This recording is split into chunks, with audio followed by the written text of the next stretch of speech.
Hi friends, and welcome back again to my YouTube channel. For today's video, I would like to share with you how I make our own hand sanitizing soap and hand sanitizing gel using essential oils. If you want to know how I make it, please keep on watching.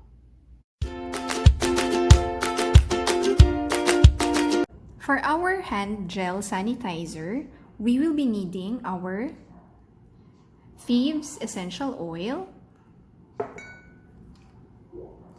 tea tree essential oil, vitamin E, vodka, and our aloe vera gel. We need 1 tablespoon of your aloe vera gel. Okay.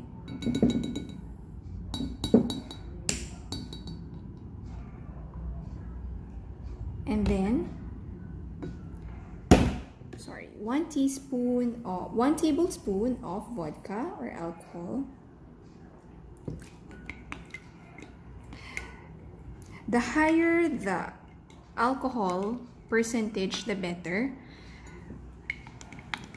because that's the one that will actually kill the bacteria. So just mix it.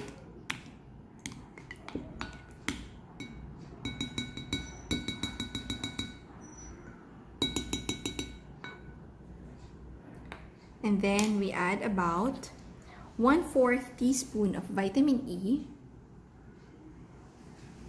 just to moisturize our hands. Mix it again.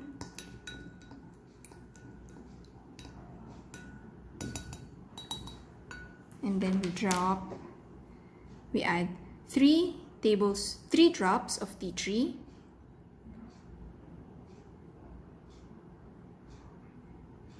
One, 2, 3. And 5 drops of Thieves essential oil.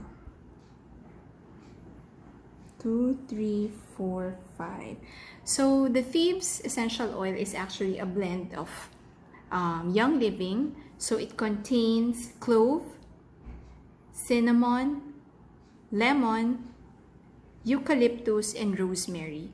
These oils are all highly antibacterial and antiviral.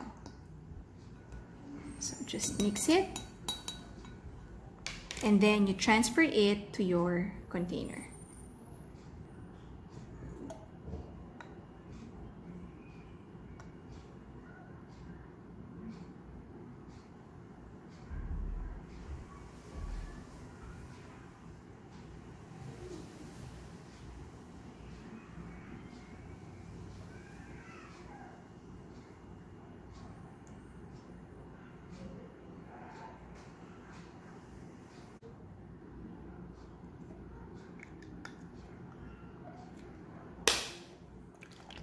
There you go, you have your own hand gel sanitizer using essential oils.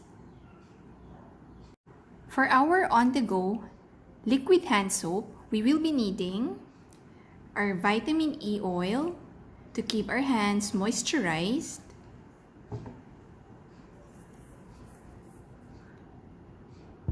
Castile soap. For this one, I'm going to use the lavender scent. Castile soap tends to be drying, so that's why we are adding vitamin E. Our Thieves essential oil. And tea tree essential oil. And last but not the least, our purified water to dilute further our Castile soap. So in your glass mixer, we will be adding 1 tablespoon of Castile soap,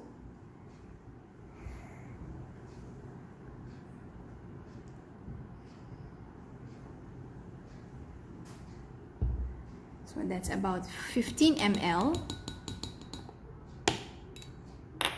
and then we'll add 1/4 teaspoon of vitamin E oil,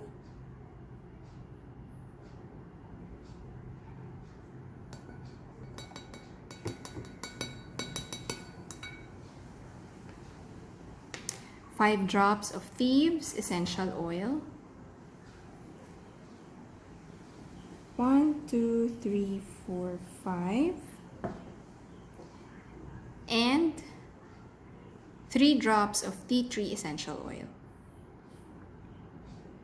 1, 2, 3.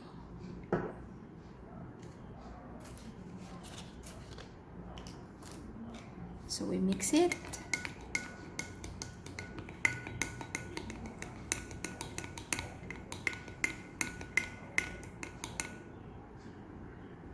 Then we add a tablespoon of distilled or purified water. This on-the-go hand soap is a must-have for us because we usually go to parks every weekend. So hand washing is really the best in fighting any viruses, especially now that there's this threat of coronavirus everywhere. So, and then we transfer this to our small container.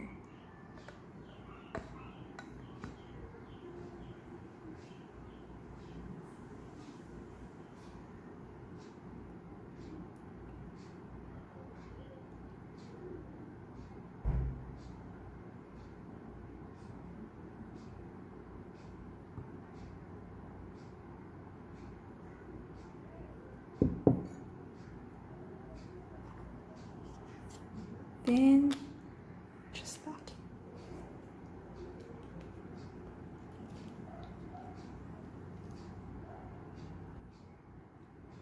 So there we have now our on-the-go liquid hand soap.